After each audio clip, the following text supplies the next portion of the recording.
Well, now that we've learned about Newton's second law, that the acceleration of an object is proportional to its net force and inversely proportional to the inertial mass, and Newton's first law, that when the forces are balanced, there is no acceleration, well, it's time to start applying these. And we can do that by analyzing the forces in various situations, specifically through the use of a few different tools: system schema, FBDs, free body diagrams, and net force equations. Now, I'm going to go ahead and tell you that the best way to learn how to utilize these is literally through practice. But let's go ahead and get some basic kind of definitions down just so we have an idea from where to start. So system schema is a tool used to analyze the forces between objects in the system. We're looking at all the objects in the system, considering all the forces between them. A free body diagram, not a force body diagram, a free body diagram, abbreviated FBD, is a tool we use to analyze the forces on a single object in that system. And this is a pretty crucial tool and one that we will use throughout the year.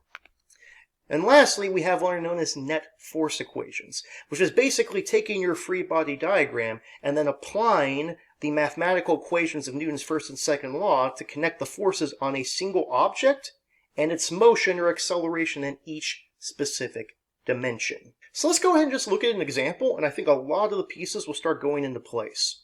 So first off, let's say we have Spider-Man hanging from his webbing while at rest. And we'll say that because I've underlined Spider-Man here just for this particular situation, we'll say that I'm interested in the forces specifically on Spider-Man. Alright, so let's go ahead and first create our system schema. So the first thing we need to do is we need to figure out what are all the objects that we need to consider in this system. Well, the first one's pretty obvious, probably going to be Spider-Man. So I'm just going to abbreviate that for my own sake. SM, I'm going to circle it so I know that that is an object. Well, what is a force that I know is being applied to Spider-Man? Well, he's on Earth, so definitely the force due to gravity. So I'm going to create another object in the system schema called the Earth, and I'm going to connect these with the force that connects them, the gravitational force of Spider-Man, Fg. Well, additionally, though, that can't be the only force on him, otherwise that'd be unbalanced and he'd fall, and we could see, well, his webbing is holding him up. But is it the webbing that's really applying the force? Not really. The webbing must be connected to something else applying the force to him. And for simplicity's sake, let's say that, we don't know what it is. I can just make something up for the purposes of trying to analyze this problem because he is really the object I'm trying to focus on anyway. So I'm going to go ahead and say that he's hanging from like a light pole or something. So we're going to say that there is a force of tension between Spider-Man and the pole. And in fact, I'm going to go ahead and add in here, I'm going to say that it is his webbing that connects him to the pole. So I've written that in so I don't get confused and make webbing a different object. It's not, it's just the connector between Spider-Man and the pole. But this is not the only force, so that's all the forces on him, but the Earth and the pole have forces too. So I'm going to go ahead and highlight those, that there's probably a force of gravity pulling down on the pole and a normal force pushing the pole upward from the ground. So this is a complete system schema. Now, what I want to do is I want to say, well, the object I'm considering is Spider-Man, so I'm going to go ahead and draw a dashed line here, and we'll see why in just a second. Because now I'm going to make an FBD, a free body diagram. And the first thing I do with a free body diagram is I redraw Spider-Man. And I'm going to do that like so. Okay? So we draw him literally just as a dot. We draw him as a dot because we don't need to worry about any of the details. This is nice and easy to draw, and it'll make analyzing it just very, very simple. Okay, so now let's look at the forces on him. Well, there was a force of gravity going down, so I'll draw an arrow going down with Fg, and a force of tension from the webbing attached to the pole going up I will label as Ft. Now, a couple of details here that are important. One, because he is at rest, we know that that means the net force is 0. There can't be any acceleration. And if that's the case, these two forces must be balanced, and therefore I must draw them as the same length, so that they balance each other, because the length of these arrows shows the magnitude of the forces. Additionally, let's say I was looking at this and I was going, oh man, did I draw all of them or am I missing a force? Well, if you have that issue, go back to the system schema and look at this dashed line. The only forces touching the object of Spider-Man were FG and FT. I have FG and FT. I'm all good. Now we set up our net force equations. So, what's important here is we need to set them up in each dimension. Because remember, we learned in projectile motion that the horizontal motion and the vertical motion of an object is independent, which that means the horizontal acceleration and the vertical acceleration of an object is independent, and therefore I am actually going to have the net force in the x direction and the net force in the y direction. Now, luckily for me, these were both 0 because he is at rest, so we can apply Newton's first law and say, well, the sigma Fx equals 0, the sum of the forces in the x direction is 0, and the sum of the forces in the y direction is 0. Now, if you're not 100% sure, look at your FBD. FBD doesn't have anything in the x direction, so really, that's really not that important. I mean, I can still write it down, but it's not that important. Instead, let's focus in the y direction, and that's telling me that if I add the tension force to the gravitational force, that they should equal to 0, that there should be no net force, they should in fact be balanced. And this is my net force equation for Spider-Man. So let's start breaking down how to create these different tools. So the first one was the system schema. Well, first we need to identify all of the objects in the system. Now, okay, a lot of times you can get a little lost in the weeds here. And you might be like, well, there's air, and there's pieces of dirt, and there's ground, and there's a wall. And okay, when you start having that issue, look at whatever the object is that the problem is having you specifically focus on. And really, you have to make sure you include all of the objects that apply forces to that object. It's okay if you don't go any further than that. Otherwise, we could literally take this almost to infinity with the number of connections we could make. So really just focus on any object that's applying a force to the object we care about. And we're going to write those objects down and we're going to circle them to help us know, okay, those are the objects I'm considering. The next thing we're going to do is we're going to identify all of the forces between the objects, and we're going to draw those as connecting lines between the objects, and we're going to label them with the force type. So that's normal force, tension force, gravitational force, friction force.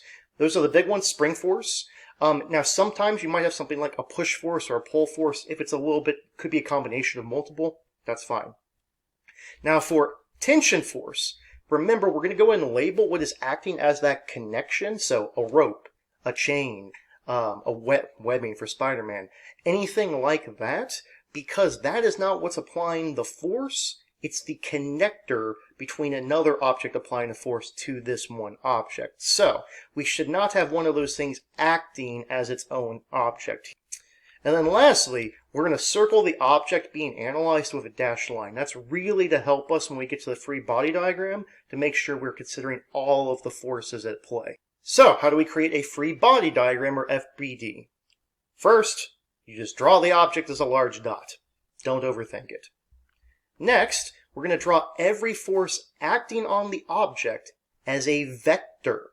So in other words, an arrow with its tail starting on the dot. Now this is really, really crucial. Every vector applied to that dot, every force applied to it should have the tail on the dot with the arrow pointing away from it. Now the length of the vector should be proportional in magnitude. So if there's 4 forces and one of them is way bigger than the others, then its arrow should be bigger, and if we know exact values, we should make it proportionally bigger than the others. And the direction of the vector should be accurate. So if a force is going up, the arrow should go up. If it's going at an angle, it should go at that angle on the FBD. Now, one thing we want to remember is that if you're not sure if you've included all the forces, just check your system schema and see all the forces passing that dashed line touching the object. Those are all the ones we need to consider. Okay. So if the forces are balanced, the resultant vector should be 0. So this is kind of like the Spider-Man situation we had a second ago. So if I want to, I could even say this is FG, this is FT. Now, let's say I don't know if it's balanced or not. So I could add the vectors together. Now, how do we add vectors? We do tail to tip. So I'm starting here, and I'm going to have my one vector here. And now I'm going to take this vector and add it tail to tip to that one. And we look. and I arrive back at the dot, meaning that all of the forces canceled out. If we start on the dot and then end on the dot when we make our resultant, the forces are balanced. Now, flip of that is that if the forces are unbalanced, the resultant, I know this is cut off, it just says resultant should point in the direction of the acceleration. So let's look at this one here. I don't know what these four forces are. Okay, don't have any clue. But let's go ahead and draw them all tail to tip. So I'm going to label them 1, 2, 3, 4. So let's start with 1. I draw it going up. I do tail to tip with 2. That one goes this way. I do tail to tip with 3. That comes back down. It looks like to the same position here. And then I do 4. And since 4 is longer, I go a bit further here. And I see that my resultant vector would be from where I started to where I ended. So this would be the net force to the right. If we look at that FBD, the acceleration should be to the right because that is where the unbalanced direction is going. Lastly, we have our net force equations. Now we need to determine the dimension or dimensions in which the object is accelerating. Is it 1, accelerating up, down, left, right, in, out, whatever? Or is it not accelerating up, down, left, right, in, out, whatever? We need to know, is the acceleration in a direction or is it not? If it's not, then it's just 0. We then write out Newton's second law or first law in each dimension. So if in a certain dimension, let's say it's accelerating up, well then if that's the case, that would be in the y dimension. I would say that I need to write out this equation here, that the sigma Fy equals ma. That's Newton's second law in the vertical dimension. But let's say this object is not accelerating side to side, it's not accelerating to right or left, so if it's not accelerating that dimension, I would just use Fx is equal to 0. Now from here, we'll just fill in the net force term, so the sigma f's, with the sum of the components of the forces in that particular dimension. Okay, so if you have a horizontal force, it's going to go entirely in the horizontal equations. If you have a vertical force, it'll go entirely in the vertical equations. But let's say you have one that's at an angle. So it's a combination of the two. Well, then the horizontal component will go in the horizontal equation, and the vertical component will go in the vertical equation. Like I said a minute ago, though, honestly, the best way to work through these is just through practice. So let's look at a new situation. Let's say Wonder Woman is pushing on the ground so that she accelerates upward. Okay, that's a really, really key term here. She's accelerating upwards. I'm actually going to even draw over here on my picture, accelerating this way, which if she's accelerating this way, we know there must be a net force going that way, while holding a tank above her head. So the question, looks like the object we're considering here, I went ahead and underlined it, is the tank. So we want to draw a system schema, an FBD for the tank, and then write net force equations. So let's go ahead and do that. So first, let's make our system schema. I identify all of the objects in the system, the tank for sure, Wonder Woman, which I abbreviate WW here for sure, and remember we also have to include the Earth for various reasons. One, because there's a force of gravity between the tank and the Earth, and between Wonder Woman and the Earth, but Wonder Woman is also standing on the Earth, so there's a normal force there. Now I could have made this force between tank and Wonder Woman normal, but it could be a push, it could be have some friction, I don't know. So I just made it F push. That's totally fine. Okay, now I draw my FBD for the tank, so I need to, go ahead and circle the tank here and say this is the object I'm looking at. So there's only two forces on it, Fg and F push. Fg would pull down, F push would push up. And how did I know to make F push bigger than Fg? Well, she's accelerating upward and she's holding the tank, so the tank is going to be accelerating upward, so there must be a net force up. So I must make this force going up bigger than the force going down. Additionally, let's go ahead and make our net force equations. So I write them out now. Okay, in the horizontal dimension, nothing's happening. There's no forces there. So because of that, sigma F in the x direction, I use Newton's first law, will just be equal to 0. And in fact, I don't have to do anything else with that. But the thing is, it is accelerating in the vertical dimension. So I'm going to use Newton's second law for the vertical dimension. Sigma Fy equals ma y, where ay is accelerating vertically. And I say F push plus Fg equals MAY. That's my net force equation, and I'm done. All right, let's look at one final scenario.